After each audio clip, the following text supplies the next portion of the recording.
Hello guys, good morning. Welcome my vlog. Guys, nandito tayo sa kliyente. Ngayon nagche-check tayo na ng package unit na carrier. So nandito tayo ngayon at ginagawa natin. At saka ito na kinabit na namin yung compressor. Okay na. Ayun, kinabit na ng compressor.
Ayos na ngayon pinalitan namin yung condenser fan motor may problema, contactor may problema at capacitor may problema.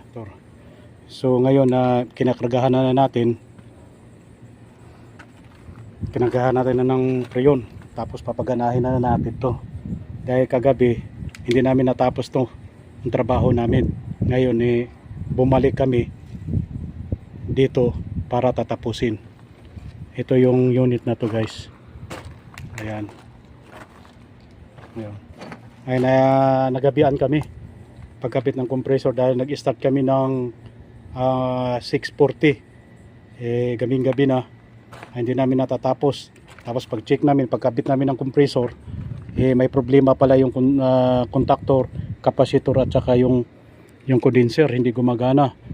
So naikabit lang namin yung compressor, hindi namin kinargahan. So ngayon okay na, pinalitan na namin. Ayun na, ayos na, plaster na, ayos na lahat. Compressor, ayun kinargahan na namin. Ayun, kinargahan ko na. Ayun, ayun, binakyum na rin.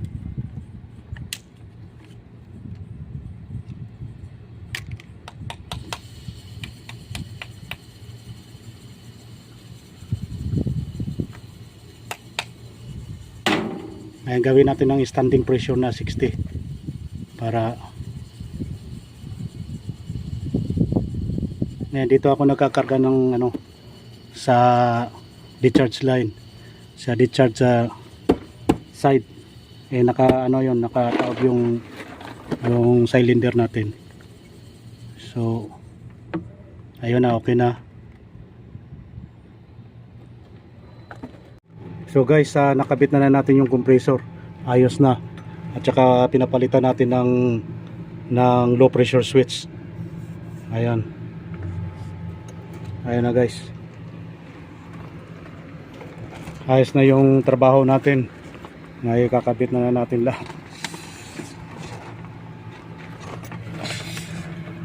Double check kung may leaking para 100% ang natin trabaho natin na maayos.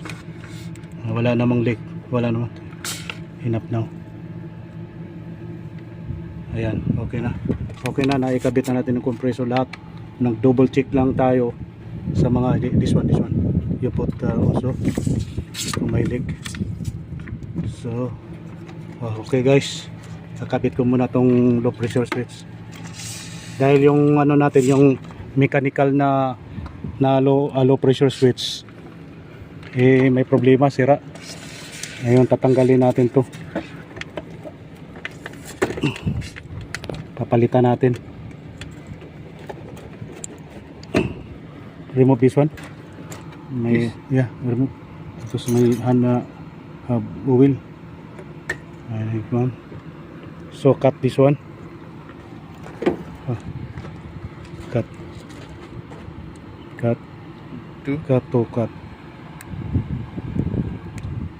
and this one, put this one,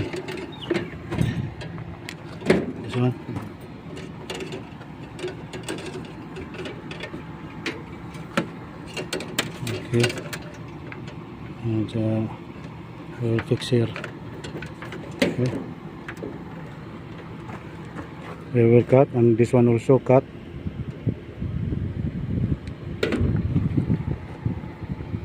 Nagkapit lang tayo ng low pressure switch.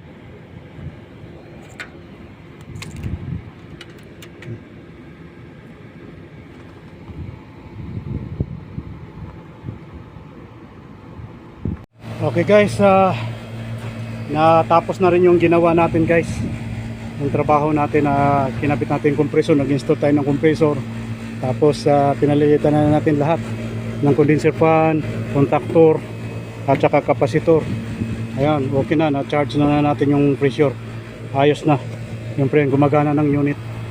So guys, hanggang dito na lang, at don't forget to subscribe my YouTube channel Lonjaon TV, at pindutin ang notification bell para updated kayo sa susunod kong bago na namang video. Okay guys, thank you so much, and God bless. God first.